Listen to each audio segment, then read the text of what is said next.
Hey mate, how are you? Good evening, Mr. Machin. How are you? I'm very well, thanks. Great to see you, mate. I know we haven't touched base all week. I know we've tried to connect, but at the moment it's sorry about that. For some reason, every time we started it, we had Rachel on last time, and now this time I'm blank. So. Much preferred it, to be fair. The view we got from Rachel last week at the beginning, I love it. On a Friday night, having some massive bangers in your face. I loved it. Perfect start to the Friday night. What's wrong with you?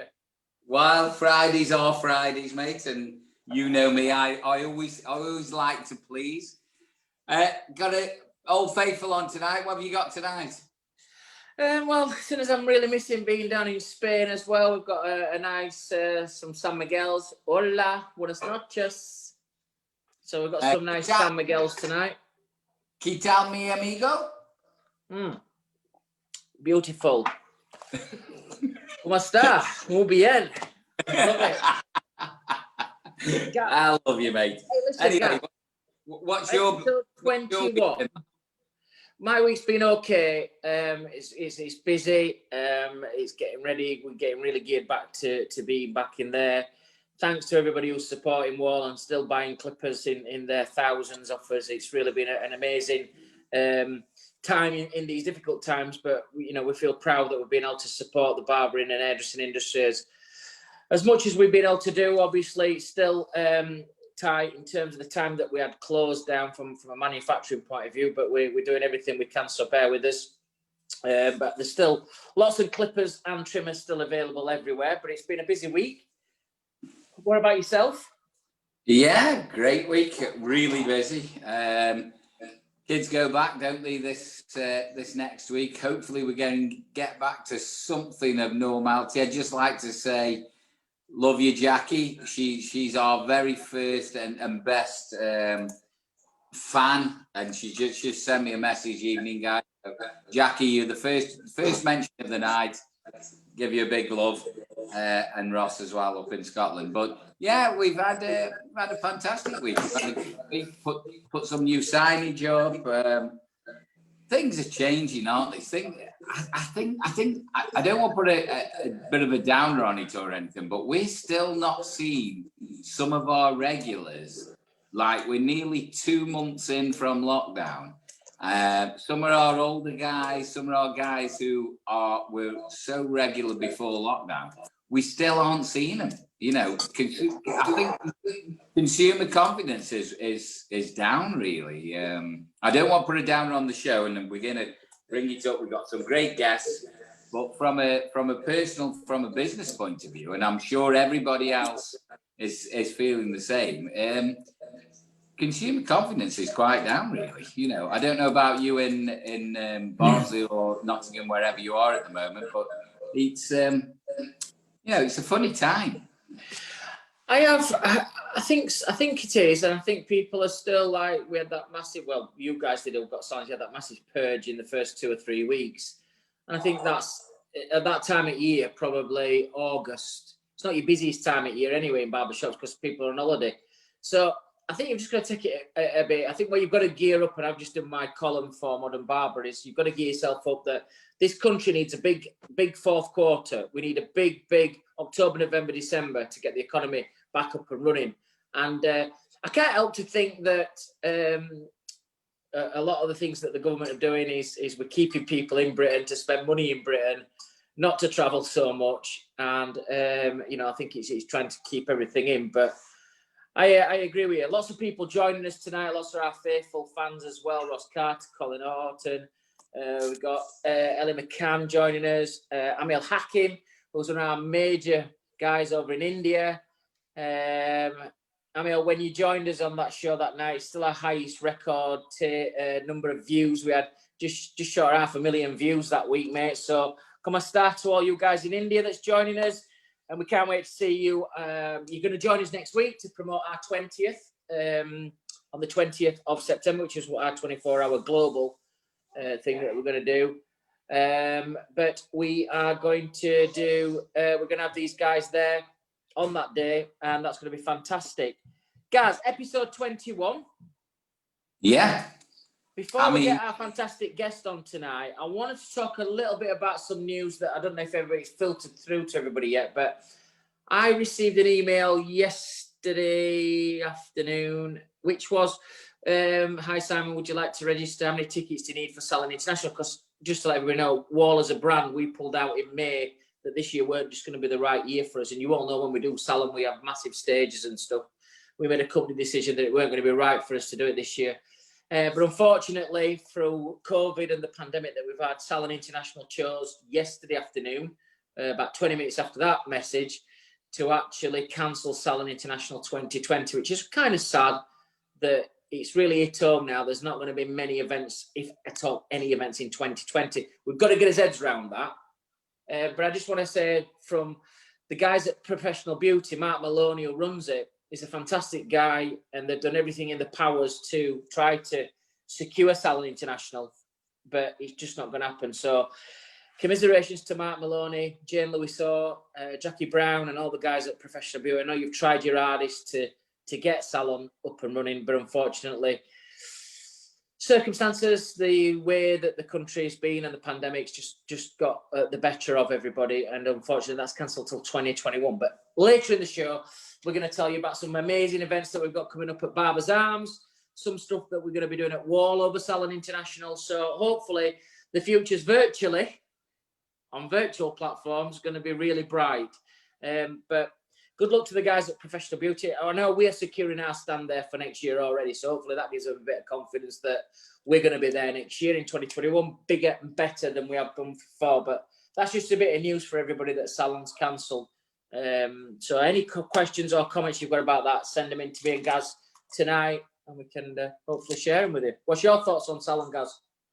Yeah, I mean, it's a big loss. I mean, I can't remember the last time I missed Salon. It's, you know, it's one of the main events for our country anyway. I know we travel a lot and we do all the major events around the world, but I mean, that is the premier event for our country, isn't it? So it's a massive loss, you know, and you've got to feel for all the companies that attend this show. I mean, that's their, it's the prestige of having one of the great shows in the world as well, because we have such a lot of international guests, but we, you know, we showcase everything great about Britain as well at the same time. We have the Alternative Hair Show at the same time. We have all the major sponsors there, and there's nobody around the world that doesn't attend this show. So it's a great loss. And unfortunately for the guys who, you know, Jane, I know her personally. She does a lot for, she supports the Barber Council, and, you know, she's been fantastic in that capacity as well. And we really feel for these guys because we're all suffering at the same time, aren't we? It's terrible, you know. Yeah, I think it's the right decision. There's just no way. I mean, you know, just if anybody's looking at venues and stuff, and again, same as you, I don't want to put it down on, but if we're having a beer in bar, which we do at Barbers' and we discuss this stuff, you would discuss what we're going to discuss anyway. Looking at events that you've got, both Christmas parties, awards that we've got coming up, we've been told that at the minute, same as wedding applies, 30 guests, no more. Well, that just snuckers us at Wahl for our annual awards night and Christmas party. So all that's on hold, and you know, there's just massive changes everywhere. We're now look at I said to my boxing coach today, believe it or not, I've been boxing. I cannot lift my left arm. Swear, honestly, I'm proper cane. Gary said he's going to get everybody to do a big. I can't lift this arm. Anyway, I said to him, if somebody had said at the beginning of lockdown in March, you're going to be shut for 6 months or things aren't going to get back to normal, or even, you know, like, I can't do that. They've done it gradually. We've got used to it. We're getting his heads around it. It's not the same. What you have to do now is get every positive and move forward. We're going to do things at Barbers', which I think what Trevor and me and you and Jackie have worked on is going to be so exciting and so different to what anybody else is doing. I can't wait. So, guys, bear with us on Barbers'. I just want to share, Gaz. I was listening, I was watching. Jackie sent me an email this week that's going out to people. We've got lots of people coming in and wanting to get involved with Barbers'. 3.7 million views we've had on Barber's Arms in 21 episodes, which is just amazing. I just want to click on now and just look at some of the guests that we've had on our educational wall. These are popping up now. Look at this. Unbelievable. You know, Errol Douglas, Jawed Habib, Van Council, Jamie Stevens, you know, Alan Hakim. We've had Gary Jackson, Corey Hull, Alison Brightwell, Frank Reimer, Phil Wall, Baldy. We've had David Walker, Anna Elliott. We've had Rick Roberts. You know, we've had Andrea Raymond on. We've had some of the top guests. Lots of ladies on there as well. Geoff Davis, Adam Sloan. I love that me and you are right in the middle of all these people. But guys, if before lockdown, Gaz, you look at that wall that's there, and you'd have said, all these people, Sam Wall, Jack Ludlow, you know, the guys from Australia, the guys from Dubai, JD last week, you'd think, are they all going to be on this show? Guys, when we come on to tonight and we talk to you about the 6th of September and we talk about the 20th of September, all these guys, or most of them, are going to be educating through Barber's Arms. Wow. I know. I mean, the thing is, and they've been so receptive as well. I mean, they've signed up, wanted to be on there. They've been great. I mean, I don't know about you. I mean, I know Jackie sent the digest is going to be great. It's been reinvented. So everybody have a look, get on the BBA website, the BBA's digest. I know we've answered some questions on there. We've had some questions sent to us by Jackie, and you know, the question, right? One of the questions I don't know if you had the same questions. One of the questions was, who holds his drink more on Barber's Arms, you or Gary? And I was like, well, if you've watched Barber's Arms whenever, of course, Gary. He's an ambassador. He's a legend. There's no way I'm in his league. No. To be honest, I didn't have that question. And I think looking back on the Barber's Arms, I think you hold it better. I probably drink more, but you hold it better, to be honest. You know, when we had the little warning on the bottom. I mean, on the live shows, we didn't have the warning, but when I've looked back on people have actually phoned me and said, have you seen the warning on the bottom of the podcast? I'm like, what are you talking about? Oh, yeah. Right. So have a little shot of tequila bit on that point as well. Friday night won't be the same without our patron. Thanks to Gaz and, Jackie and Roz and yourself. Guys, just before we get our first guest on, which I'm really excited, worked with this guy in my very infancy of my wall career. We remain fantastic mates ever since that. You're going to be really excited tonight to see our guest joining us. Guys, if you've not registered already, on the 6th of September and the 20th of September, we have got 2 amazing education days. Guys, on the 6th of September, to kick it off here in the UK, we've got some amazing presenters doing some amazing cuts. We're going to kick off doing lots of different things. We've got the Signature by Gary Machin. We've got the Mode by myself. We've got Afro Fade by Hall of Famer Michael Damiano. We've got Eric Lander doing the Rocker. We've got Sam Campagna doing the Lloyd, which was on the front cover of Modern Barber, the last issue. That's all on the 6th of September. When you register for the 6th of September as well, you're automatically in on the 20th, which is going to be global. You know, one of my sayings is always, we global, not local. But I finish it off by saying to my team, motherfucker. Global 24 hours, guys. You're in that part now where you're global, not local.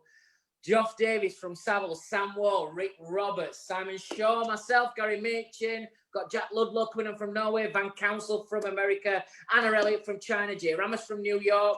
Got Paul Dare from Australia, Don McKettis from Australia, Ali Makim, the main man from India, Christy Falconer from America, Jawed Habib, Andrew Raymond from Ireland, Davey Walker from Scotland, Corey Hull from California, and our very own Eric Lander on the 24-hour. We've still got a few gaps on there as well, but what a lineup we've got on that show.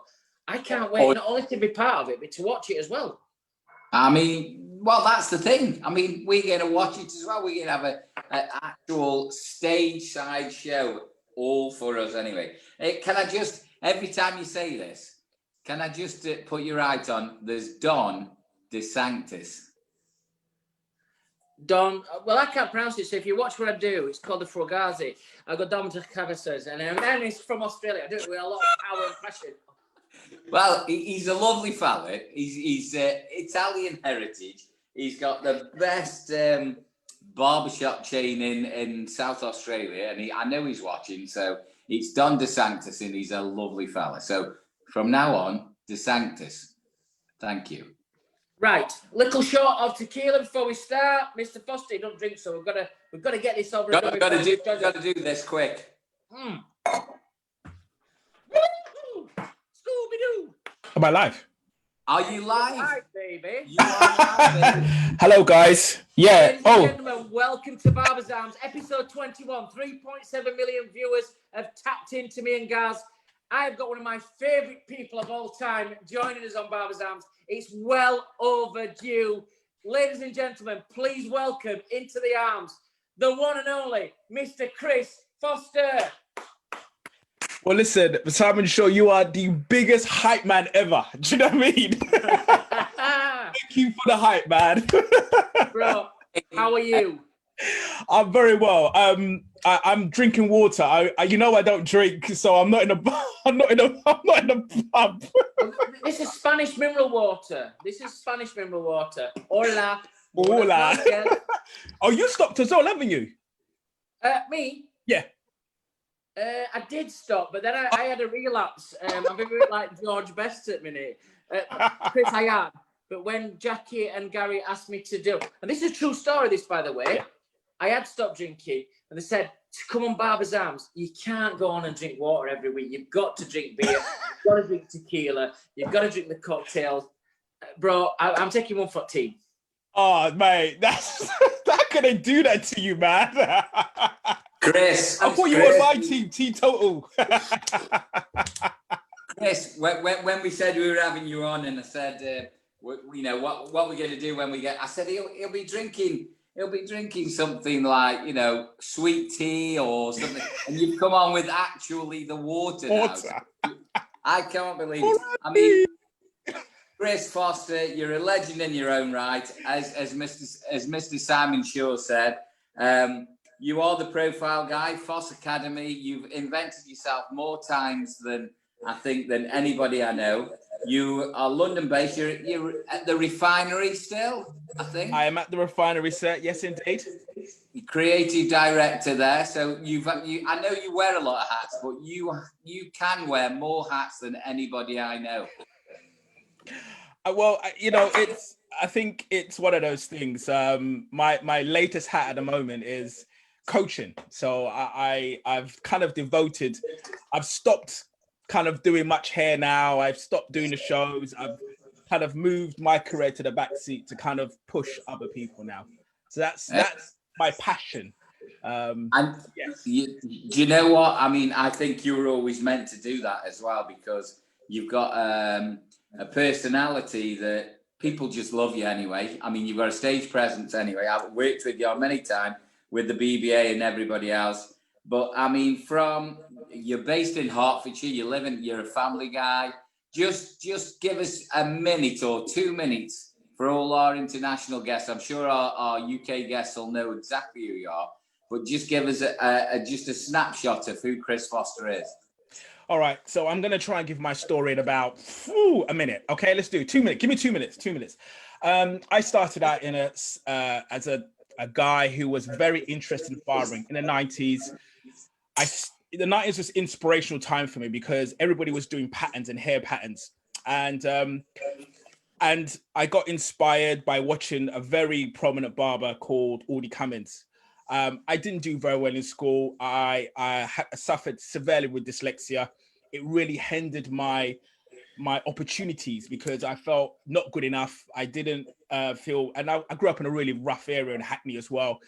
So when I kind of left school, it was a situation, what do you do with your time? So the barbershop was a place that I thought was quite interesting. I was a creative. I love creative stuff.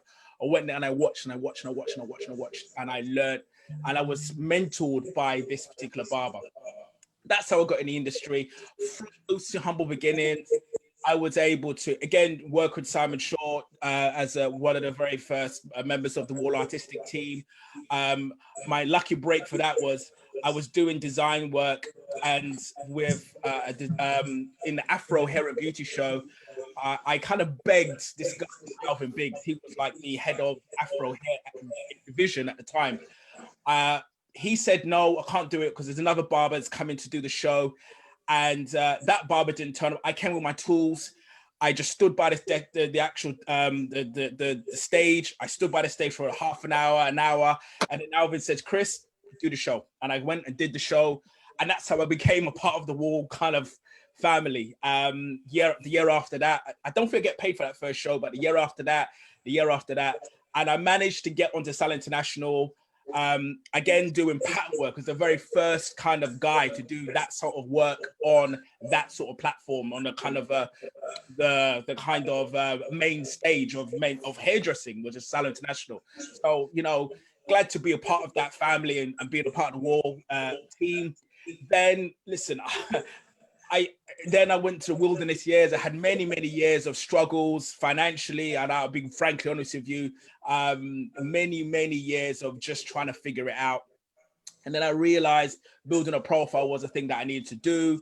So you know, from Wahl, I started to work at other brands, and this is what I do now. I try and teach people how to pivot, because right now our world is changing. I want to go into that in a second, but I'm gonna go back to the story. So now what I do now, I mean, I work with fashion designers. I did the largest menswear show ever for a designer called Ozo Botang. I was a creative director for a show of 105 models held at Odeon Leicester Square in 2010.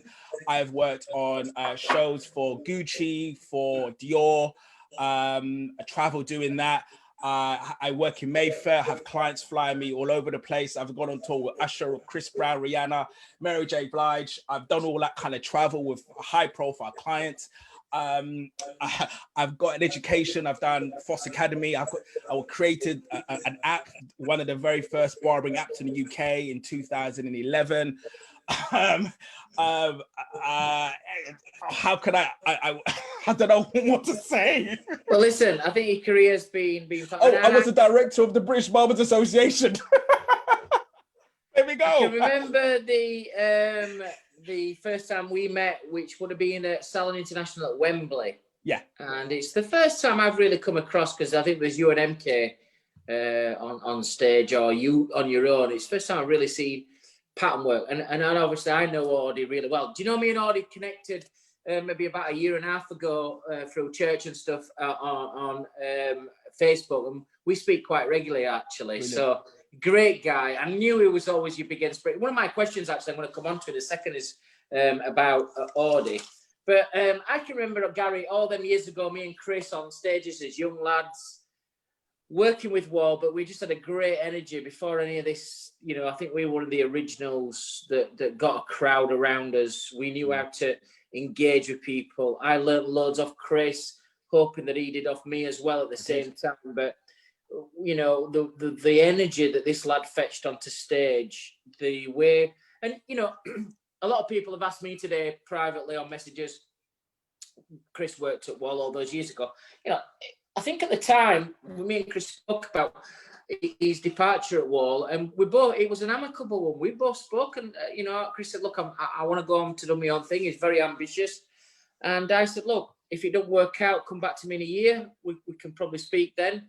And we've retained our friendship. We've retained our professional, you know, acknowledgement of each other in the industry. And we've always said to each other, wow, you smash it, mate. And Chris has always said to him, that's how you should be in life. That's how you should be with anybody. You know, you don't burn your bridges. And last year on our 100-year anniversary, Chris was one of the first, well, he was the first person I put on our name list of fetching some of the barbers back on stage. Chris, you were the first person I put on there, because I wanted you to come back on stage and say thank you for the years that you did at Wahl. And you've all gone on to do your own thing, but you've always used our products as well as other brands. But you've always been in. One of my first questions I've got for you, Chris. Yeah, I think you just answered it. Who was the early influences in your career? Okay, yeah. So again, can I start with a story? Story for me was I kind of elaborate a little bit. When I left school, I had it was a wilderness time. As much as your career can be, sometimes you're like, what do I do? What do I do for my time? And I remember working for Audi. Audi just started his barbershop in Tottenham, and I kind of shadowed him before. And this is when I could get hair designs and hair patterns when I had hair. I don't have hair now, as you can clearly see. Hey, by the way, I saw some wedding photographs of you the other day on your anniversary. It's the R&B look, the R&B look. Beautiful. Anywho, so yeah, it was a situation where I didn't know where to turn, and I can honestly say that barbering saved my life. It really did, because it kept me focused, and that person kept me focused. It's one of the guys that it was military. It's almost like you're late, you can do press ups. We wore uniforms. We were drilled. Me and myself, MK, came from the same camp. I was one of his first employees at the time, and it was a barbershop, like it's spit and sawdust. We had to physically, we created the shop around us. So when you walk into a place, it's all done. It was spit and sawdust stuff. Boxes people sat on. Eventually, we got chairs. It organically got to where it was, and I was there at the time when I see this thing grow, and it was a wonderful time for me. It was a great time of growth. And then it's like anything in life, you outgrow, you have bigger dreams. And I remember I was staring at the barbershop. I was in the chair, cutting hair. Smell of Bashana was in the air, because that's what you sprayed back then. And I looked out the window and I said to myself, is this it? Is this it? And most people have these conversations. I know I can do more. And that defining moment said, you know what? I put down the tools, and actually I wasn't qualified at the time, and I went back to college. So I stopped working, and I was working in Afro shops. You're talking from literally dusk. I mean, from dawn till dusk. So leaving very much, I call it my Lucozade years. So I was literally stuck on that chair. And I realized if I wanted more for myself, and I wanted to work in the West End, I knew that that was where the big money was. At the time, I was trying to save £7 for a haircut.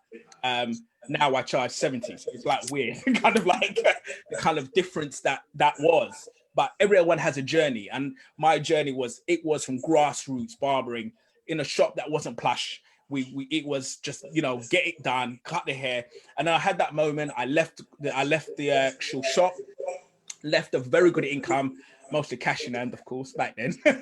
And I went qualified. I went to college and I got my qualifications because I thought it was important for me to then see where this career could take me. And my goodness, guys, I had no idea where it could take me. Chris, it's quite unbelievable. I know I met you later on in life and through the BBA as well, and you've had a huge stage presence and an influence on a lot of people out there. Every time we work or go anywhere, people ask about you, when's Chris, where is he? And the influence on, if we ask people as well in the UK, who's like, your name comes up all the time.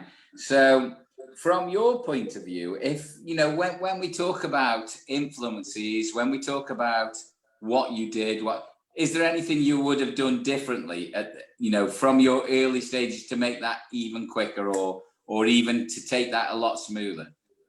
So this is the stuff I teach at the moment, because I feel that strategically people are not looking at their careers in the way they should. And after many years of frustration, when I tell you guys, there were times in my career where I was cutting hair for so long, there were pains in the back of my leg. I was cutting hair, and the back of the shoulder, the pinch in the neck. I was there, right? And I got to that point where I think, can I do this anymore? And there was one point where I was in such pain that I thought, I can't do this anymore. And the fact of the matter was, the only thing I could do was barbering. So I know what it feels like to be on my feet all the time. Now, if I could turn back the hands of time to some degree, I would say to myself, I needed to start creating a brand much more quicker, okay? For me, and this is what I teach now, people need to start thinking of creating a brand. Think of yourself as an artist. Think about how you can communicate your art to the world. and brand yourself, because people buy from brands. Whereas if you're by the chair and behind the chair all the time, when you can't physically cut hair, that's it, the income finishes. And I realized that was my tipping point when I started to think about what products I can make, because as a brand, you can start creating products and things that people can purchase. Now I have an income away from the chair. I love cutting hair, so there's no way I'm going to give it up.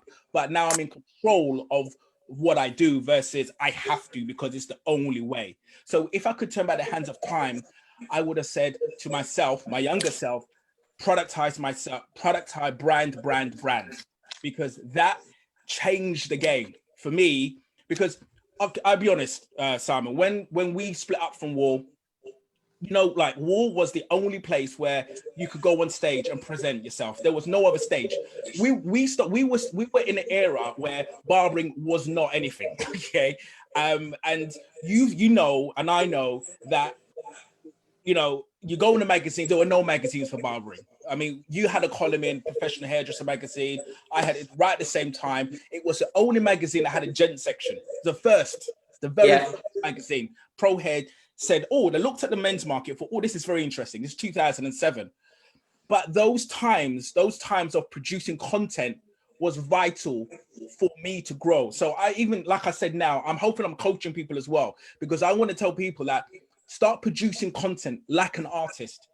You produce blogs, produce, create, be creative, as well as behind the chair, but beyond the chair, you have to create longevity, products and services that people can consume away from your chair, because that's how you secure your income.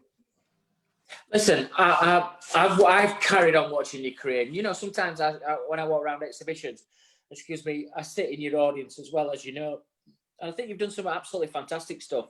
And I think a lot of the stuff you're talking about, particularly becoming a brand, you know, on the coaching side of it, I think you're right, what you've done. I remember a seminar that you did once, and I think you turned your side, you're very graphic like I am as well. You turned your side, and I think you were doing that with your clippers, said, there were more to this than I was doing all day. This is what I was doing all day in the window, and you realised that you're better than that. You wanted to do more than that.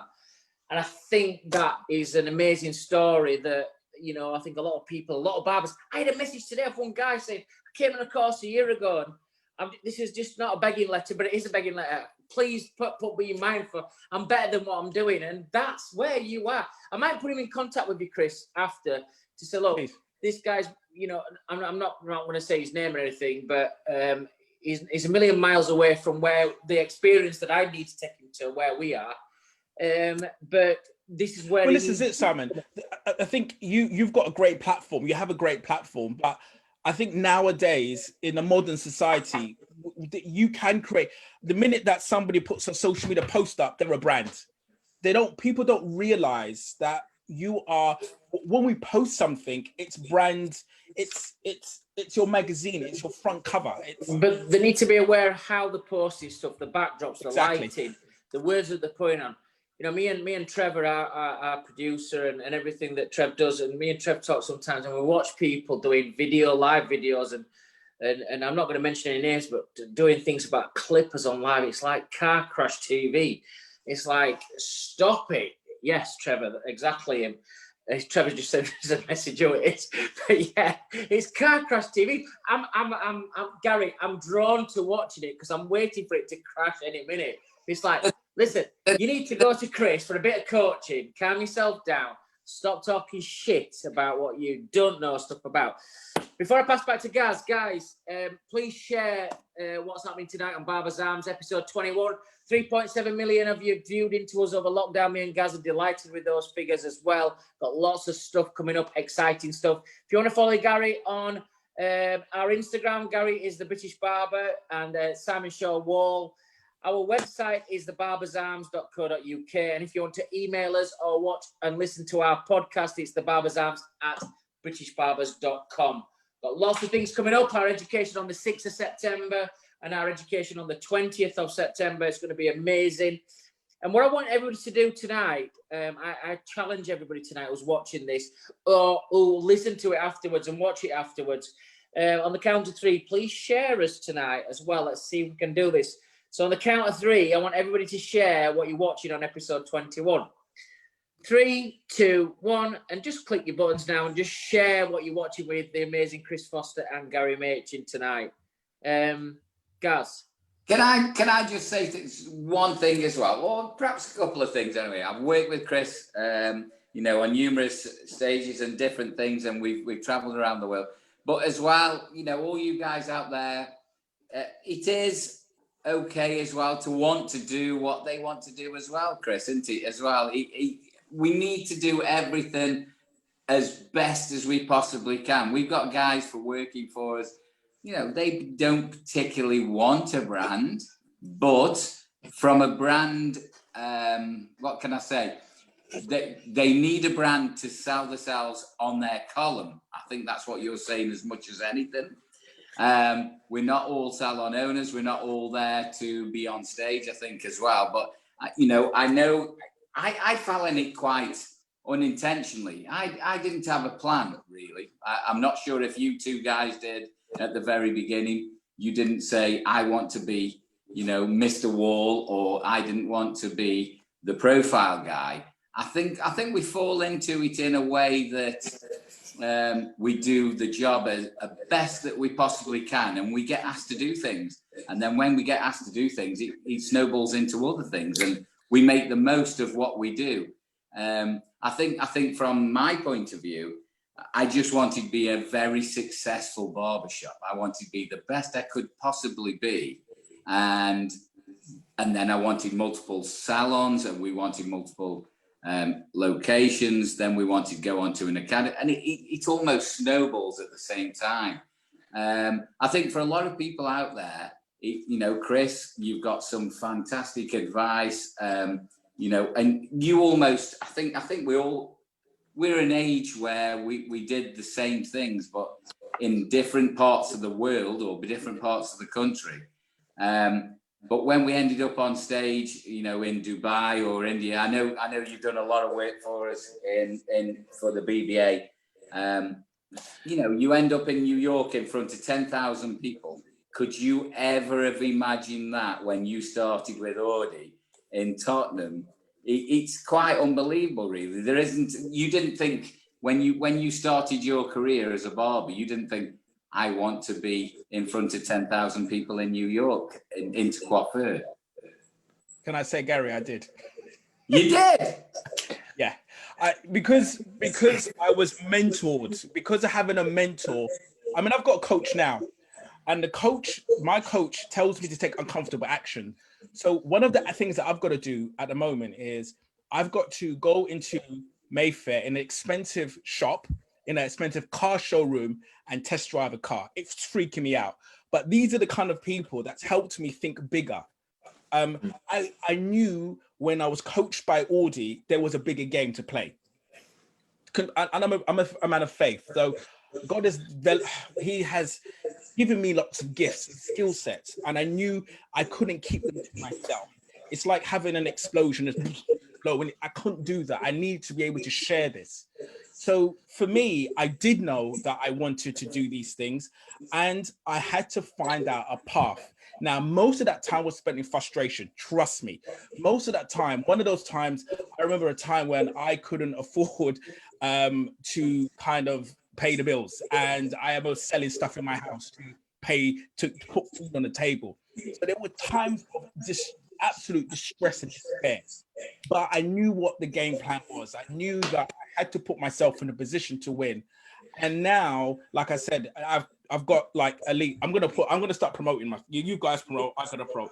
I've got the Elite Profile Academy. It's EPA. Now, what is EPA? For me, what I found was that if you're a salon owner, not many barbers should be salon owners, right? So how do you scale? How do you get better at what you do? How do you make more money than just being behind the chair? That was a massive problem for me. Because you just think, if I work and I can't earn money, most barbers shouldn't be salon owners because they haven't got the business mind, they got creative mind. So what I thought was, how do you then help individuals figure out the scale? How do you scale so you can be more influential, so you can productize knowledge? So these are the things that are, you know, that really can help our industry. I'm hoping by thinking bigger, and that's what I've always had. I've always had the thinking big mentality. Sorry, Gary. Chris, I agree with you. And guys, I was just going to jump in there. When we both started off all those years ago, do you think you were going to be, yeah, fucking absolutely. I wanted to be number one. I wanted to be global, not local. I wanted to be global artistic director. I aimed for top. I got there. It's been hard. Some of them's not been, some of the years have not been pleasant. You can't take everybody with you. Some people you got to leave behind.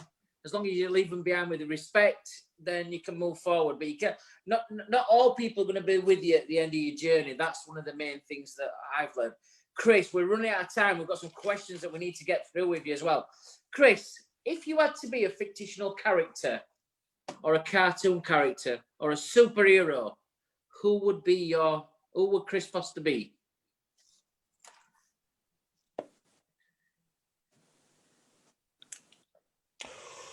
It would have to be Hulk. You know what? That's so... One, he's big, he's green, and I think I like his muscle build. I think that'll work. How it feels. Honestly, today, when I read that question out today, I actually said you're going to say the Hulk. That just gave me goosebumps. I'm not being freaky. When anybody else does that, I'll go like bollocks. But no, that I knew you were going to say the Hulk. That's weird. Another question I have for you as well is, just at the moment, after we're coming out of we're not coming out of it, but through the pandemic and everything, what's a normal day look like for you at the minute? What's your normal day of work? Right. So like most people, clientele has dropped off. But thankfully, like I said, I have a secondary. I teach online. So I've been, during lockdown, it's been my best type of income. And now I created a course actually through lockdown to teach hairdressers how to teach online. And Ellie was one of my students. She was on there as well. So it's helping people develop. So to be honest, what I'm doing now is, as I'm quiet as I am, because I'm only doing about 2 days in the salon, what I am doing is creating programs, systemization of things. So what I'm doing is breaking things down to make it easier to teach it. So that's what I'm doing, creating programs. Ellis sent a message to me personally while we're online saying, you've helped so much over lockdown. She said you've had so much patience. You're a great guy, and thank you very much. So it's lovely when you get nice messages off people like that. Chris, just before we move on to like a character reference and a character build-up of you, what's your biggest achievement so far, would you say, in your career? Serving people. Seriously. Listen, I've done the big shows. I've done the stage work. Now, actually, this stuff, what I'm doing right now, helping people who are struggling, because our industry's changed. The world has changed so much. So for me, being able to serve and finding a purpose of serving and helping people, advising people, I'm thinking that's my biggest achievement. It's still my ongoing achievement. I haven't quite got there yet, but that for me is my calling, my purpose. Let's say I've done it all. I've been flown at doing hair for all big artists and stuff like that. It pales in significance, to the fact that I can help this guy who just can't figure it out in a shop that doesn't know what to do, and see him grow. Like Sam, to see Sam grow into product range, to create the product range, to focus so hard on something and achieve, my friends, that for me, that is my achievement. That's for me. Are you on about Sam Wahl? Are you talking about Sam Wahl there? Yeah. Well, he looks like a little Hulk at the minute, doesn't he, with his body? He's really worked out really well. Focus. Focus, baby. I'm gonna look like proper Sam Wahl. I'm gonna look like a mini Hulk when I finish my boxing training. In next couple of months, I'm gonna go on there. I'm gonna put some nice photographs there. Looking at mirror, taking a photograph of me. 12-pack. Fucking love it. Can't wait. Guys, before I ask Chris's profile questions, have you got any more questions for Chris? Well, I mean, we've worked with Chris, a lot over there. Chris, in India, you did quite a lot of work in India in the past.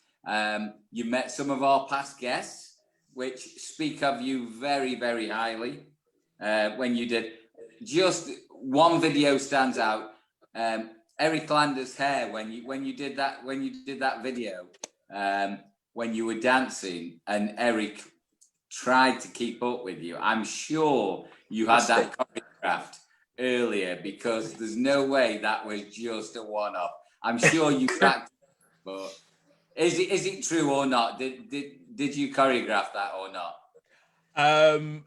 No, we didn't choreograph it. I do remember that video at it was at Alim's place, Alim's salon, and we had to announce, I think, some BBA winners. I can't remember what it was, and I just threw into it. It just came out. The music came on. I was doing it. And I think, yeah, it was a bit wooden for Eric, but don't worry, we had to oil his waist. When I see him next, I'm gonna put some WD-40 in his waist joints. Honestly, it was a pleasure to see. He squirmed more than I could ever imagine. But you look great anyway. But Ali, he's a fantastic guy, isn't he? I mean, I know you did some events. I mean, I love India. And India's a beautiful place. I love it. Beautiful. Love it. Absolutely love it. I absolutely love it, yeah. Mate. You've been a fantastic ambassador for the country, for the industry as well. Part of the BBA for longer than I have anyway, but it's great to see you doing so well, mate, as well. Well, I'll pass you over to my partner in crime, and he's going to finish off with the rest of the questions. I think we need to find that video of Eric first of all, because that could be it could be as funny as watching Jack Pullen review Clippers. we should watch that video at any point. Gary, you keep taking a sneaky shot, and lots of people keep saying to me, between you and Chris talking and being very, very good and being like, just normal, you keep taking a sneaky shot. That's not what we do at bars. We tell each other when we're going to have a shot, and then we enjoy them together. What's fucking wrong with you? Anyway, okay. Chris. Okay. Pour one then, now. Right, I'm going to have a little shot of tequila before we go on to Chris. Chris, you've been an amazing guest. I knew you would be when you come on to our show. Have you been watching Barbers Arms?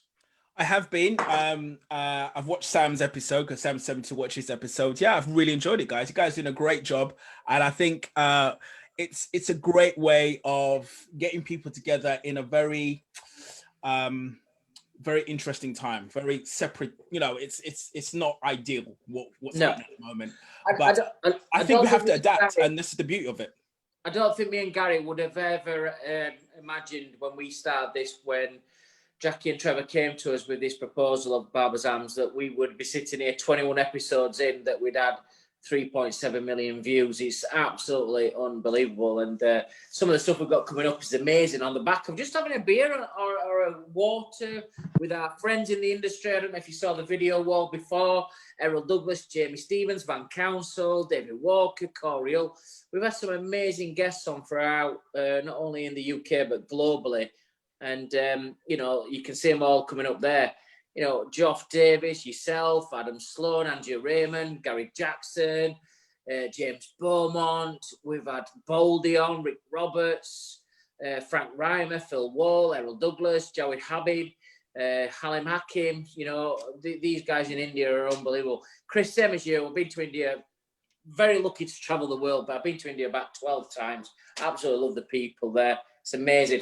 Chris, we're going to finish off with little quick fire profiles on Chris Foster himself. Chris, what's your favourite food?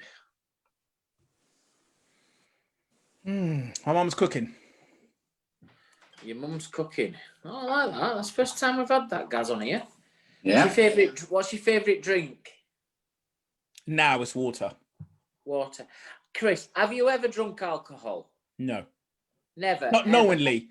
I think some guys cheekily, I remember one time when Chris's do, they would keep laughing. And I'm thinking, did they, didn't they? I'm not sure. I like to think I didn't. And if they kind of like blissed about it, Chris, try this, it's water. I'm like, is it or not? I don't know. Yeah, I think Gary spiked me once with a pint of Stella. I'll top for another pint of Stella. Chris, what's your favourite music? Depends on the mood. So I have I tend not to listen to music as much. I'm more of a podcast fan, to be honest. But if I was to listen to music, it will be a combination of, I like gospel music. I like maybe a bit of jazz now, but more podcasts. I like to kind of fill with knowledge. Every time I move in, I'm doing stuff. It's what can I fit in? What can I fit in so I can give out? think podcasts are good. Where's your favourite place you've travelled? What's your favourite destination? I would say Mauritius. I was teaching some people in Mauritius to do shaving. That was a wonderful trip. It was like wonderful. I kind of, that Paris Island. But I think my most favorite holiday with my family was Seychelles, my 40th. That was the best holiday ever. Nice place. Very nice place. Who would be your ideal dinner date? I can't say no. I have to. Barack Obama. Oh, I like it. That's okay. You call it dinner date. I thought dinner guest. I would prefer guest than a date. I'm like, I mean, a lot of people choose me and Gaz, but okay, we'll go with that. Me and Gaz can cope with that. We've got lots of invitations. I would definitely like to sit down and pick Barack Obama's brain. I think me and Gaz have got 11 dinner dates all lined up at the minute with all our guests, but you've chose Barack. Good luck with that. But me and Gaz, I'll be a backup for you. Listen, episode 21 of Barber's Arms, we've got the amazing Chris Foster on here. Thanks for joining us, Chris. Can I ask, Simon, can I just really ask one thing? Okay. Yes. Can I just do a little plug for someone? If there's anyone that needs help with their career, okay, they can join me on some free coaching. So I would like to do some free coaching. That's okay. All I need to do is go to www.eliteprofileacademy.com. You are going to see the Barber's logo. You're going to click that link and you're going to join me for some 3 coaching sessions. Each week, I will be doing some sessions for anyone who feels they are struggling to move forward or to find their voice or that identity within the hairdressing industry or the barber industry. So that's what I want to do for anybody who's actually struggling right now. That's my gift back. So that's what I want to just say. You can carry on and do what you want to do. Okay. All right. Well, Chris Foster, been a great guest tonight. Chris has eaten his mum's favourite home-cooked food. He loves having his mum's cooked food. He's drinking a nice ice cold water. That's his favourite drink. Listen to some jazz or his favourite podcast of that time. He's doing all this in the Seychelles with his family. He loves the Seychelles holiday. And he's having this ideal dinner date with Barack Obama. Chris Foster, episode That's the question. Who would you have a dinner date with? Who would I have a dinner date with? I think I've been asked this a few times. I think it depends on who, but I love spending time with my girlfriend, Kenley, and also I love spending time with my family. So for me, it's always family. If it was from a different background altogether, I'd just love to have one meal with Mike Tyson. I just want to sit there and just talk to him. But yeah, that's the way. Can I ask that to Gary? Yeah, of course. Let's do interviews. Why not, Gary? Let me ask you. Definitely Callie Brooke, I think. Why? He always says that. Why? Because Rachel looks like her. See, I've got you out of that. I've got you out of that one again tonight. Okay, I hear you. Okay, I like it. Oh dear. Chris Foster from Foss Academy. Brilliant to have you on tonight, mate. It's always great to see you. Hopefully, I don't think we're going to see each other this year at any awards or dinners, God willing, and God blessing that this pandemic gets over and done with. But maybe not. Maybe 2021 is when we're going to see each other personally. But great to have you on Barber's Arms. Tune into all our live stuff that's happening, Chris. It's always great to have you part of the family that we've got here. But ladies and gents, Mr. Chris Foster. Thank you very much, guys. And thank you again for having me on. Much guys to you guys for being the wonderful host that you have been and not embarrassing me too much on this podcast and visual. Chris, because you could ask embarrassing questions. You know that, don't you? But you do well. Well, hang on a minute. We've still got time. We've got 4. How many? What, is it an hour podcast? Is it? How long is it? How long do you have it for? Chris, we've gone for about an hour and a half. Chris, it could have been so much worse. It could have been. But yeah, like I said, thank you guys for having me. I really appreciate you guys. And like I said, if there's anyone that needs help right now, if anyone's in a shop, in a salon, in a barbershop who just needs someone to talk to figure it out, I am all ears, and I would love to have you guys to coach you personally. You just got to hit me up and I'll be there. You can find me on a platform. Thanks, Chris. Thanks a lot, guys. Much blessed. Thank you very much. God bless you all. God bless you. God bless. Gaz? Yeah. You okay, mate? Yeah, I'm all right. Yeah. People have been messaging me, buddy, saying Gary's quiet tonight. He can't get a word in. Do you know what? I just couldn't. I couldn't type quick enough. That's what it was. So it was just to Trevor. But what a great guest! Another great night. Great guest for Chris tonight. He's had a nice free advertisement on his Elite Academy as well, to be fair to him. I've never seen a guest plug as much of his own stuff as possible, what Chris has done tonight. But fair play to you, Chris. Anyway, after that, good. Have a beer? We need a shot. Hold on a minute there, young man. I've had people, our regulars, Colin Orton, Ross Carter, Jackie, Ross, everybody. You've been having sneaky shots while I've been plugging away, working my balls off, talking to Chris, promoting his business. You've been having shots. Honestly, I've got that feeling. It's bank holiday weekend. I've got that. I have as well. I've got it.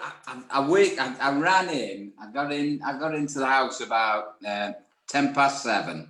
I tried to phone you in the car on the way, but you didn't pick up. And I just said to Rach, "Is everything ready?" She got everything ready. The bar's ready. The TV, the iPad set up. I've even got everything. Do you ever have a hip flask? Do you use a hip flask or not?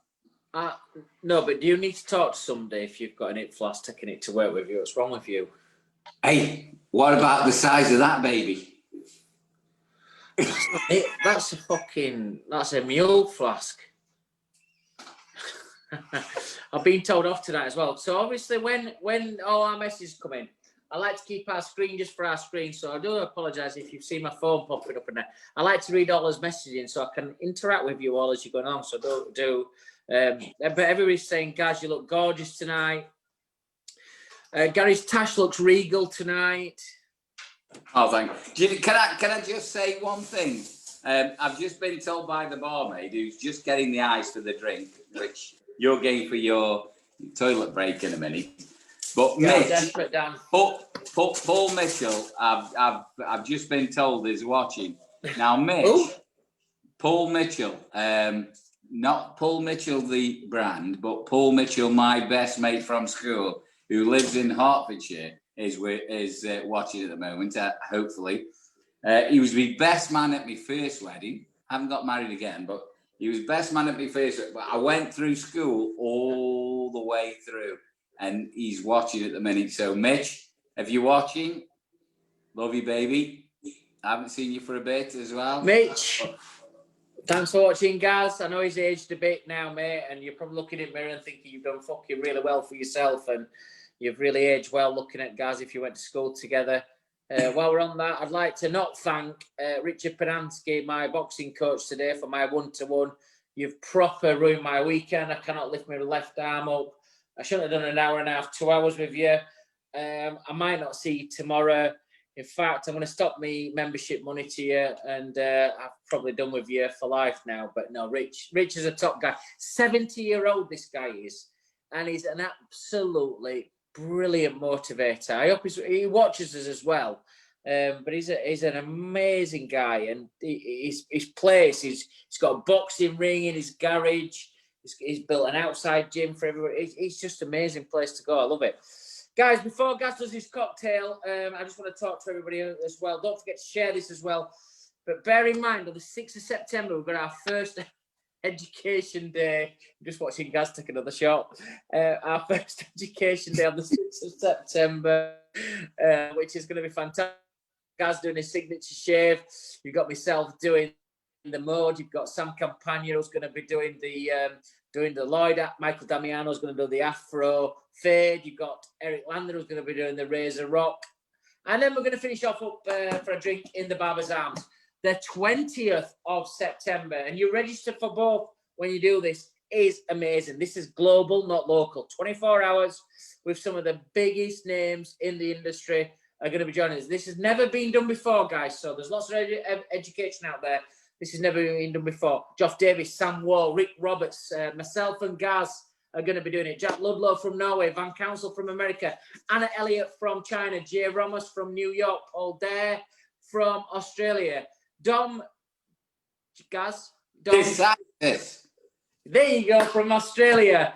Halle Machin from India, Christy Falconer, Jawed Abeen from India, Angie Raymond, good morning from you from Ireland, David Walker from Scotland, Corey Hull from California, Eric Lander from the UK will be joining us on the 20th. That is the biggest names. And just before Gaz does his cocktail, have a look at our video wall. This video wall is people who have already been on this show, but are also doing the education. If you looked at that, and you looked at this now before lockdown or even through lockdown, these people are going to be doing a 24-hour educational program, doing all different types of cuts, all different types of works with different brands over 24 hours globally. Wow, that is the best lineup I've seen for a long time. I cannot wait. Gaz, what's your cocktail tonight? I'll see you in 2. I'm going for a wee. I'll see you in 3. I'm going for a... If I said see you in 2, I'm going for a poo. It doesn't sound good. I'll see you in 3. I'm going for a wee. Thanks very much, Simon. So I have to do this every single week. Just give him a little, me time. Just let him have a little comfort break. So I've got my trusted assistant here has just given me some ice. So we're just going to tip this into, and it's just been broken up into our shaker. So what we're going to do tonight, this years ago was a very nice way of drinking gin. So years ago it was a sailor's savior, if you like. It stopped them getting scurvy. So we got, who said medicine didn't taste nice? So what we've got is, we've got 2.5 ounces of a really good quality gin. This, at the moment, I'm going to give them a plug here. This is our gin, our local gin. This is Cloud View Gin. And we can actually see the hill, because I live in a very hilly place, and it's great for shooting and walking. It's part of the Gritstone Trail. But Cloud View Gin, so we've got 2.5 ounces of that straight into there. We've got, what you can use is lime juice. Now, if you use lime juice, you have to use some sort of sweetener. So tonight we're not. We're going to use rose. You don't have to use this, but it's lime cordial. But it's a nice lime cordial, if you like. So we're using 1/2 ounce of lime cordial in there as well. We're going to shake this, not the shit out of it, but we're just going to give it a little rub. We're not putting the top on because we're not going to rub this out anyway. All we want to do is really give it a little cooling. It's going to be beautiful. So we've got our glass, which has been chilled, and this is really important. If you're going to do a real beautiful cocktail, and I keep going out a shot here, but if you're going to do a real beautiful cocktail or a real quality cocktail, the colder the glass, the better. Because what happens with the glass, you don't have to have ice in there, but also it stops it being, from our point of view, well, not from I'm a barber, but not a bartender. But what you need to do is, it makes it so much nicer and it lasts a little bit longer. So we've got a strainer. So we push that in there. Oh yeah, look at that go in there. So we strain the actual juice or the liquor out of that. Proper pro. Can you see that, baby? Yes. See some of it. We've strained the liquor out of that. So all we've got, I'm going to throw that on the floor for the dog. Look at that. What we've got is a beautiful, and when I say gimlet, it's really simple. It's gin with lime juice, but what we have to finish with is a little garnish. So we have a lime wheel as well. Look at that, baby. Can you see that? Looks gorgeous. Do it in wood. Yeah, well, do you know what? Because you do this all the time, I've started cutting back and doing it in half measures now. So I'm doing half measures now because of you. You stupid lad you are. But good health, everybody. Love you. Good health, guys. Happy Bank Holiday weekend. So everybody's having this, including Gaz's dog. His dog will be pissed tonight as well as Gaz. Oh, I love it. He's proper pro. That is beautiful.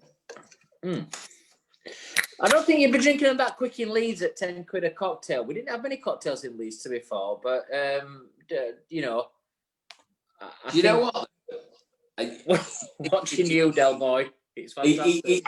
It's so simple, but love Just it. so everybody knows as well, I've been to Gaz's house and I've seen his bar. It's so stocked up, his bar. It's unbelievable.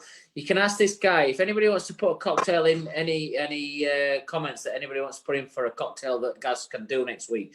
Don't worry about it because he's got everything in his bar that can do that. So yeah. If somebody wants to give us a reason to, I mean, usually what we do is it's guided by the guests, but obviously Chris doesn't drink tonight, so it was my choice tonight. But if you want to see a particular cocktail, just let us know. Get onto the Barbers' arms, and we will do whatever we can to see you do. I think we'll just have another little shot, guys, just before we fetch our local heroes on. Just get them in the spirit and in the mood. A little another shot. I'm gonna have a tequila. I've got used to it now. I'm do you know what? Are you working tomorrow? Am I working tomorrow? Yeah. Well, I've got lots of stuff to do that I want to do some prep for next week. I know it's bank holiday weekend, but it's not really a bank holiday weekend, is it? But I'm going to do a little bit, but I can feel it coming on tomorrow that tomorrow's going to be a wipeout anyway, because I feel got about 5 San Miguel's, 3 shots tequila. Do you know what? Tonight, there's a certain person in the morning that's. I hope he isn't watching because I've got a client at 8:30 in the morning. And, yeah. Nice haircut. Yeah, so I might skip. I think I might miss this next shot because we've got the rest of the show to go on yet. I'm going to tell you a story after we finish with our local heroes. I'm going to tell you. You just led me onto that in my heyday when I was. I just started with Wahl, but I was just still doing 2 days in the salon on a Friday and a Saturday. And I remember going out one Friday night and having a real skinful. I'm going to tell you a little story how I dealt with my 8:30 client in the morning. Local hero time, here we go. First of all, we've got Julie Owen from the Gentleman's Barber Room. Julie, are you in the house? I remember going out one Friday night and having a real skinful. I'm going to tell you a little story how I dealt with my 8:30 client in the morning. Local hero time, here we go. Julie, speed off. What have I got? Turn off the show. Yeah. What have I got to tick? No. No. Yeah, I'm here. Julie, stop listening to us. What? Turn off the show. Julie, have you got the show on any other? Is it on your screens or any other? Hang on. Shut off your laptop if it's on your laptop.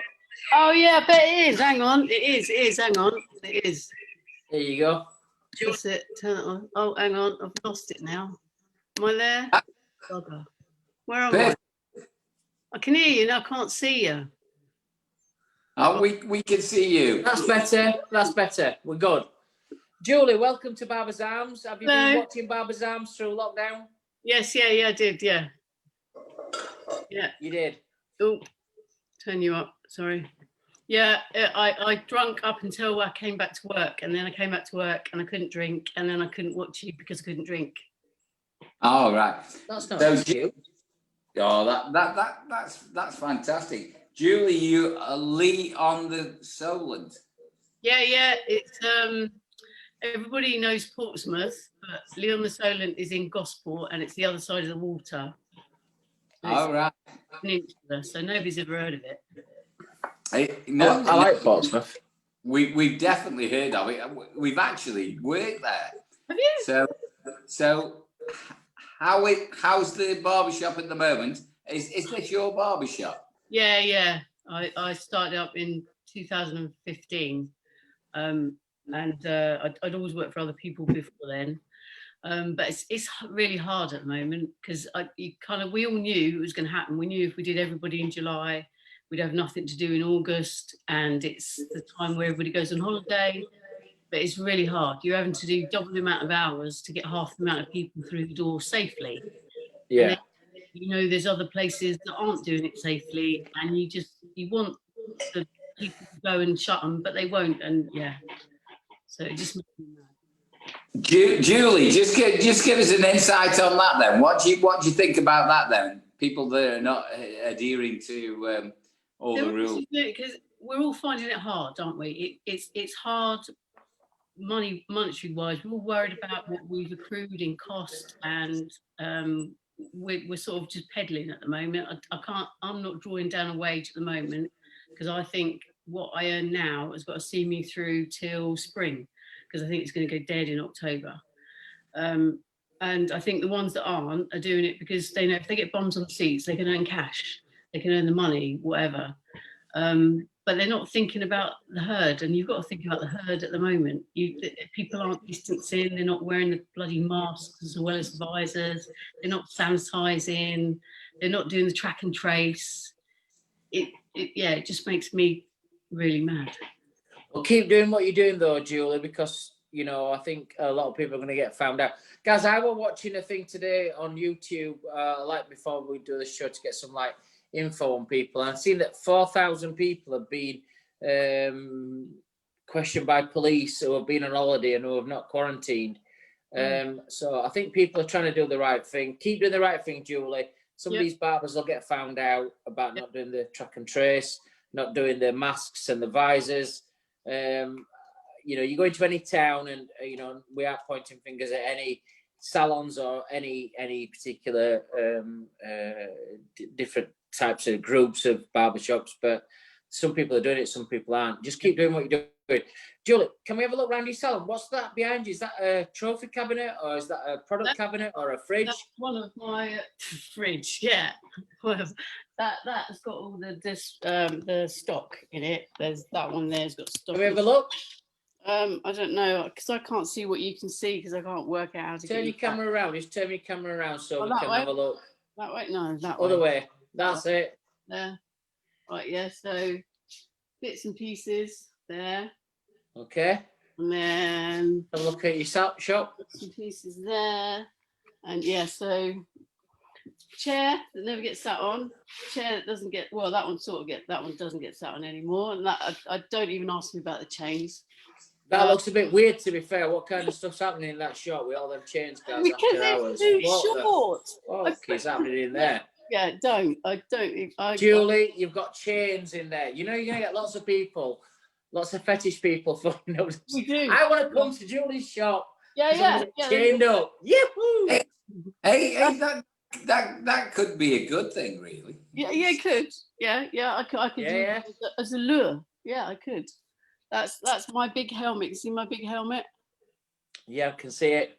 Yeah, that's it. That's and my sterile box there, and that's my UV and my autoclave. And what's in your cabinet? What's in your cabinet? Can we have a look inside your cabinet? This one. No. Let's have a look inside. Come on, we like to look in barbershops. So It's got crap in Oh, it. oh, we see a quick tidy up there. Nice retro Yeah. phone and a nice deal there. But we've got Yeah, see that one's broken. But the other one's on the wall there. See, look. do you know what, Julie? We all do the same thing. When we do any filming, we throw everything into the cupboard, don't we? So we're good. Yeah. I just put my feet up on the desk and I've just noticed a big mark. So. No. Julie, Because you're an accredited BBA salon, aren't you? I am NHBF and Hair and Barber Council. Yeah. do you know what? What's your favourite clipper, Julie? Well, actually, it's my Barretto. The trimmer. No. The this one. Oh, the Barretto. Yeah, sorry, I thought you said beret. The Barretto, yeah, beautiful. But this is my fave. This one. Beautiful, fantastic for bulk clipping. 5,000 revolutions per minute. Chrome body to it. Detachable blades. I love it. In your hand, because I've got a little hand. Yeah, I know how you feel. My hands, his are massive, but mine's are small. Julie, from your staff point of view and everything, how's everything gone from lockdown? How many staff have you got at the moment? Just one. We're all self-employed, and one I had to let go because she admitted that she was working through lockdown. I said, well, I can't have you back. One didn't want to come back because he just doesn't feel comfortable in the current situation, working so close to people, so that's fine. So there's just me and one other, and she's limited to the hours that she can do because she's like a full-time mum, and the girls have been off school like forever. Do you know what, Julie? Fair play to you. That is absolutely fantastic from a point of view of morals, but how's that affecting you, from a financial point of view?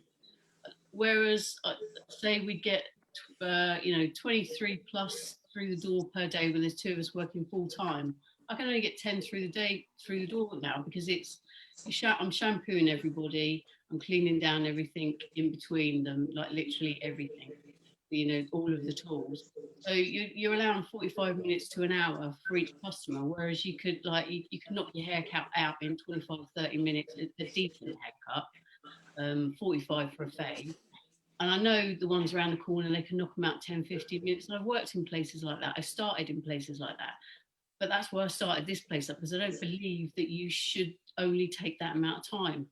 I wanted to spend time on my customers. And you can't do the healthy thing at the moment and the decent thing in 15 minutes. You just can't do it. No, I completely agree with you. The cleaning, congratulations to you. And it's this is why we have the local heroes on, because we want to hear about what you do, and you're doing the right thing. And I think it's admirable to you and your business that you're trying to do. Oh, what are you drinking? Well, it's a bit of a mix-up because I started on the Gordon's in the tin, and and I didn't have any ice. What I did have in the freezer, because I make smoothies, and I can't make something to eat because I've got my braces. I make smoothie, and it's this weird sort of mix. It's like melon and cucumber and mint. It's frozen. It was frozen, but it's defrosted now.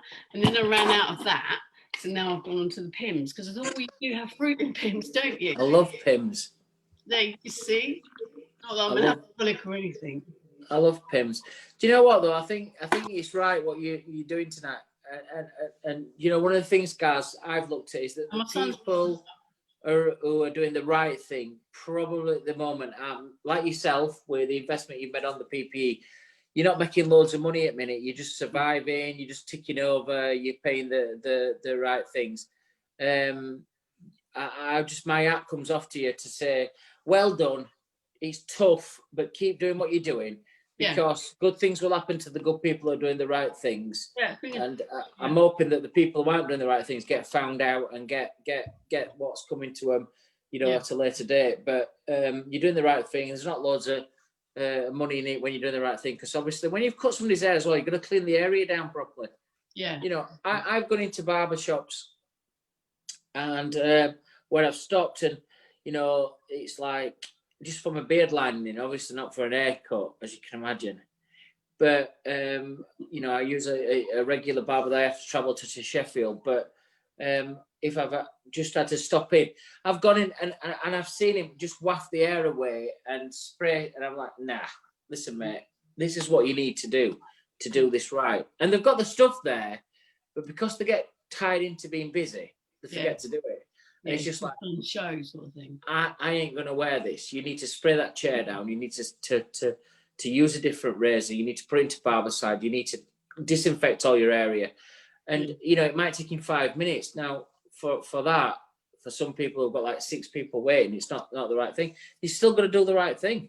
Yeah.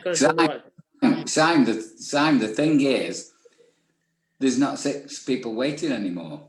We're all supposed to be doing, you know, appointment only. So there isn't that 6 people that are staring at you to get it through. No. We're all supposed to be doing that way. So, and Julie, honestly, fantastic. Lovely to see you doing the right thing. Thank you. Julie, sorry, Gary. Love you, mate. Fantastic. I love it in Portsmouth. It's a great place to be. I always love it in that South Coast, Southampton and Portsmouth, and I love going out of Plymouth and stuff. Can't wait to get back there next year. See, I've had the counselling now that tells me that I'm not going out this year. I'm not going to be going out till next year, but I'm sure when I'm out next year, I'm going to pop in and see you and say hello to you. That drink's just filled up as well, by the way. We definitely going to come down and see you, most definitely. Julie, thanks for watching. Julie Owen from the Gentleman's Barber Room in Leon the Solent. Lee on the Solent. Lee on the Solent. Thank you for being one of our local heroes. Keep watching Barber's Arms. Yeah, we'll do. You're doing the right thing, and we take our hats off to you and we applaud you for what you're doing. Congratulations, mate. Well done. Keep up the good work, and you're an ambassador. Well done. Love you, mate. I love that, don't you? Oh, do you know what? That is the best part of the show for me. Yeah, same here. Fantastic. Like, hat off. Hey, listen, brilliant. You know, you listen to everybody tonight. We had Chris Foster on and stuff. That Julie's just doing the right thing there, and she's not making loads of money. If she's making out, she's covering the costs at the minute. Not taking out. She'll have had to judge around her personal circumstances to do the right thing. And do you know what? My hat goes off to people like that. I think, you know what? You deserve everything that's going to come to you when it gets better. Do you know? Here we go. I think we've got another guest here.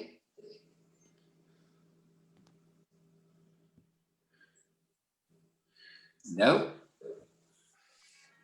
Anyway, do you know what I'm going just to say about all this is all those barbers that are out there watching us and doing and what they're doing, do the right thing. Do not cut corners. That's all I'm saying. Yeah. Alex,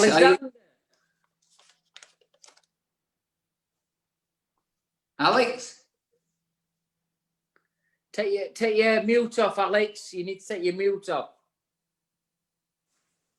Okay, yeah. Sweet, can you hear me? Yeah, baby. Yeah. What's going on? Oh, Prego. Are you all right? Yeah, I'm good, man. How are you? You finally got on the show. Ages, man. You had blood last time. Yeah, like the guy upstairs was like, yeah, cooking. He was overflowing and like it's got a flat upstairs and it was leaking and oh man, I had trouble last time. Crazy. Alex, can you turn your phone or your device sideways so we can get a side angle on you so we can get a bit more of you? There you go. Hey. Alex, whereabouts are you from? I'm from Dudley. Dudley, like Birmingham way, Wolverhampton. Are you in the barbershop now? I'm literally in the barbershop now, yeah. So what are you drinking? I've got Peroni, man. What you got? Good Oh, you got a health. shot?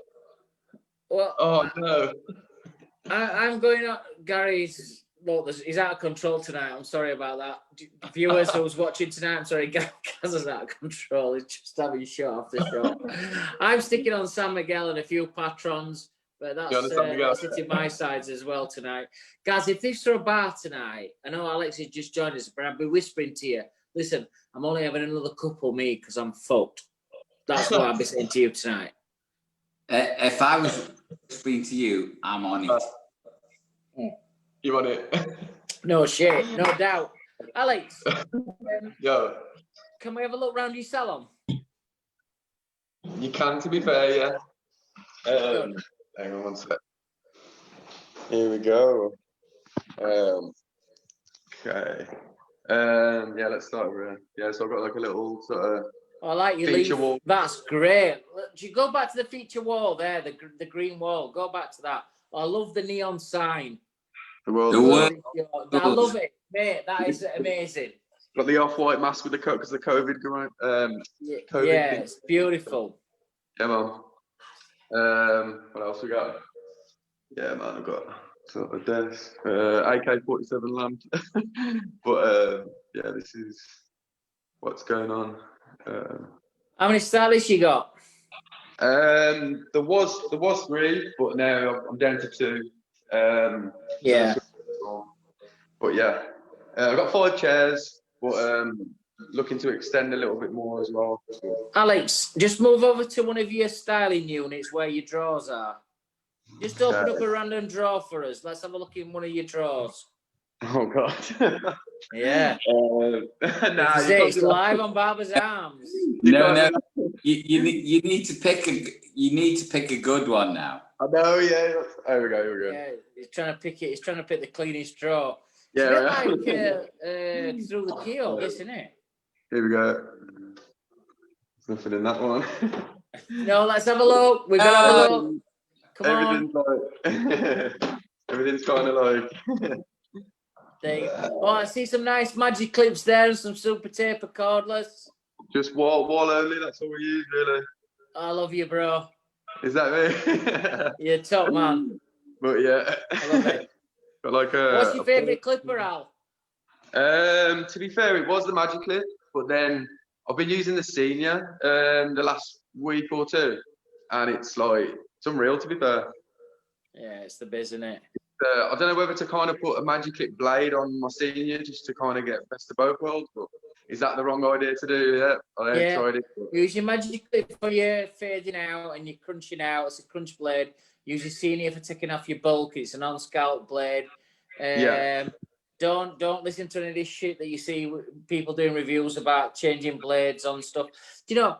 I don't know if you watched that though, Alex. But Gary, I watching a guy the other day saying, "Have you ever watched the car advertisement when he says, salesman's like, he opens the door and went, it sounds like a Golf. It looks like a Golf, but it's not like a fucking Golf. So when they're comparing clippers and say, it's like a super taper. It's got the same blade as a magic clip. Listen, numero uno, we're the best at what we do. So fucking. Have you got some clothes? Keep the blade with the machine running. Do you sell clothes? Yeah, I sell yeah, I used to own a clothing brand, and then I kind of just sell all the stuff in the shop. Sell like let's have a look. American clothes, a lot of Raiders and nice. Oh, I love the Raiders stuff. Like Raiders, Trackstar, Supreme. I mean, I sell like. Where can people buy that from, though? Let's like a whole cabinet of like trainers, exclusive. Alex, where can people buy that from? Let's give you a plug because you've got some really cool stuff there. Yeah, man. Colucci's Chopshop.com. You can buy it all from there. Or a lot of the stuff isn't online because I want you to come into the store to buy it exclusively. That's the idea, a little bit. What's your shop called? Colucci's Chopshop. I love it. I knew anyway. I just want you to tell the viewers and all the people tonight. Can we have a look at your baseball caps? Let's have a look at your hats, please. So we got, there's like my own hat, like Colucci's Chopshop hat. Got Legang, got Panther and Peak, that's a new brand I've got. Polo Sport, and then that's one of mine from like years ago, to be fair, one of my own clothing brands. But some Alex, there as well. Alex, yeah. I know you're accredited from the British Barbers Association, but also you come from a family brand as well, don't you? Yeah, I do. Yeah, as in like my parents. They've got a hairdressers. So, yeah, they've got hairdressers. They've been going for about 35 years. It's Colucci's hair studio in Neverton. But yeah. So you worked for them earlier and then you've gone into barbering, or you were a hairdresser first and then went into barbering?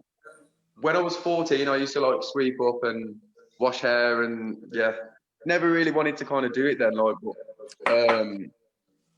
I ended up doing it in the end and I loved it, so it was a good choice to make. Guys, we need to get to Dudley and do a night with Alex, and because I want some hats off him and some sportswear. Yeah, man, I've got some decks in here as well. Should have a mix. Oh my gosh, we've got to do it. We've got to do it. You guys love a freebie, you know. I used to DJ before, so everything literally is in here that I need. Alex, listen, you can put O on me and it'll suit me. We'll struggle with Gaz. No, it suits him.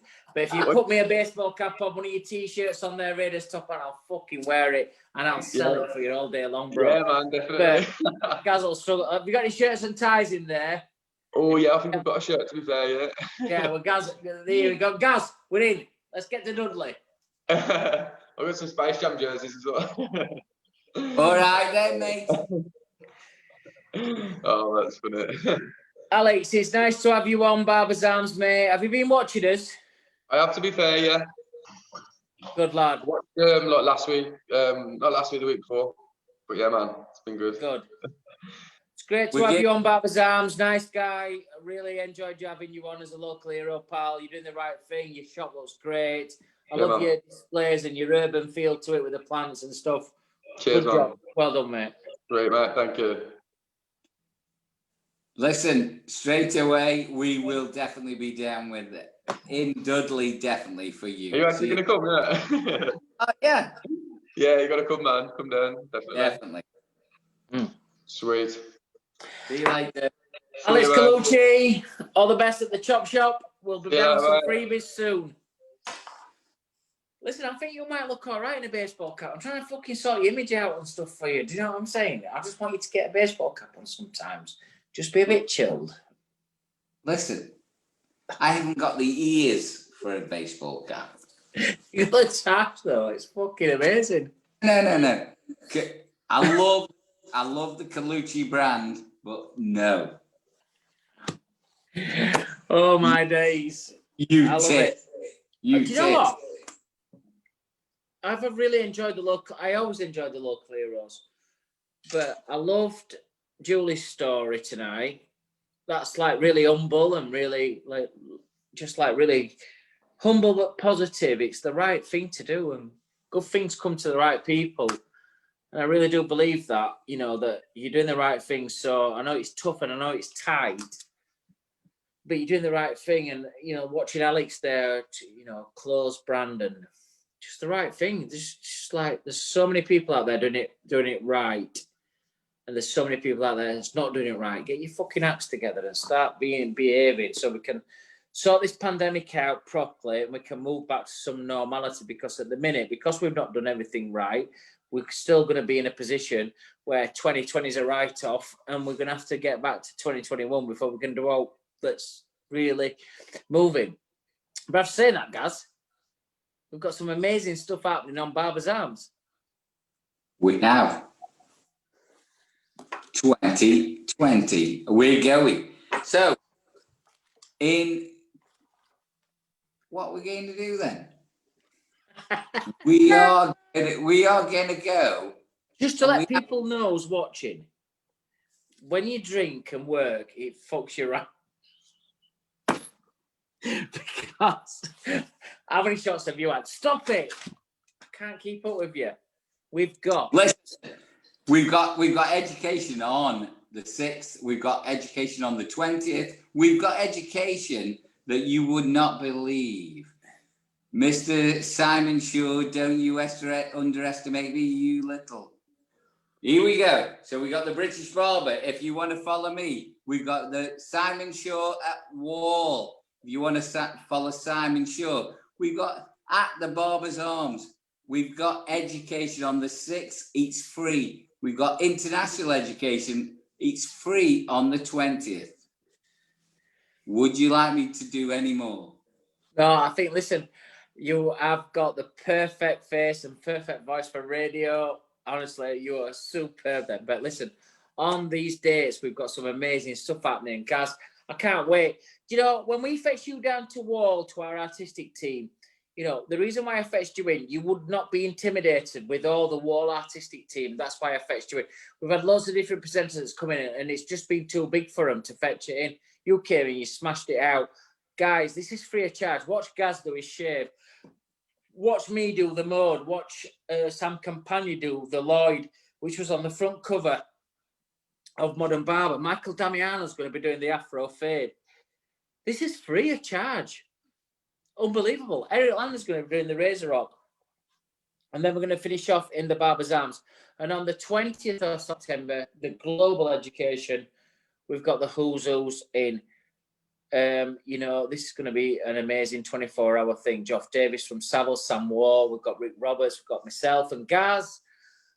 We've got Jack Ludlow from Norway. We've got Van Council from America, Anna Elliott out of China, Jay Ramos from New York, Paul Dare from Australia. Gaz, Dom.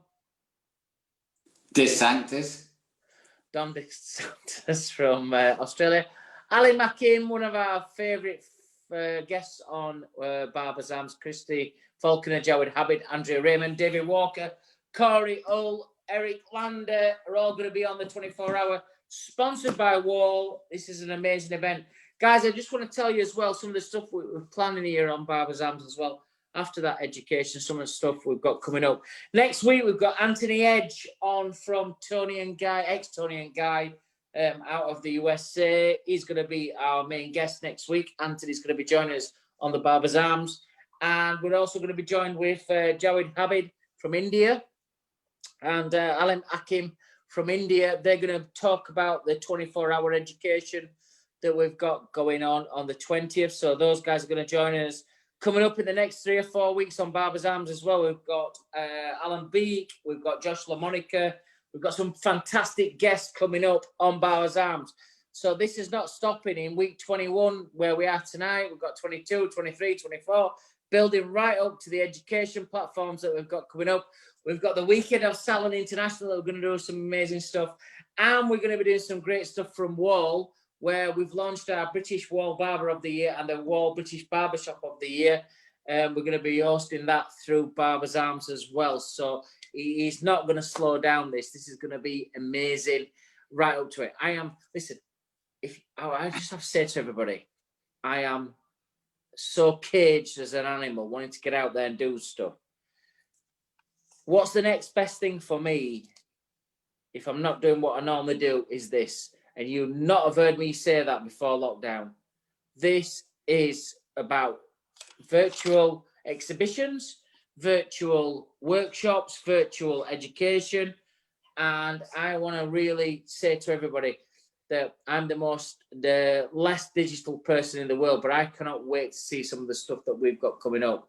And we're not going to be able to see it live. That's for fact.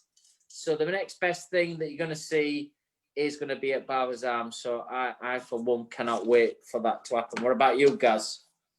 Unbelievable, mate. I mean, from an international point of view, it doesn't get any better, does it? On the 20th, we are looking forward. And we've got all the UKs as well. So from my point of view, it's another Friday night. I love it. Love being with you. But I've enjoyed it tonight. Really enjoyed it tonight. Flown. It's looking better now because we're going to go and we're doing on that Sunday. It's going to be unbelievable. Love you, mate. Do you know what, Gaz, as well? It's Sunday But Sundays don't feel like working days for me. So like Sunday just rolls in. Luckily for me, next weekend, so Saturday night, I'm going down to St Albans to meet my lead educator, Sam Campagna, because we're going to be doing the filming from Sam's Alternative Barbering for the 6th. So I'm going to have a Saturday night with Sam, which is great. I can't wait for that to happen. Things are looking up where I can go into the Wahl HQ as well, probably on the 7th and 8th. So things are getting back to normal. I can't wait. I'm looking forward to it all. When are you going down to Sam? I'm going to go down to the hotel on the 5th because we're going to do the filming for the 6th in his salon on the 6th. So I'm going to go down on the 5th. So we'll have a bite to eat together. And then obviously just me and him in the shop with the models for the Sunday education on the 6th. And hopefully we're going to do it from Sam's place or our academy on the 20th. So things are getting a bit normality. But if I was at home, been working back in the shop, and I had something to look forward to, it would certainly be Barbers Arms with the education that we've got coming forward. Not only the education, but the things that we do with Wahl, the things that we're going to do over Salon International Weekend, the things that we're going to do in November. I'd be just like tuned into this. I'd be so excited. Well, from ours, I mean, that's from a Wahl point of view. So from the BBA, anybody who wants to.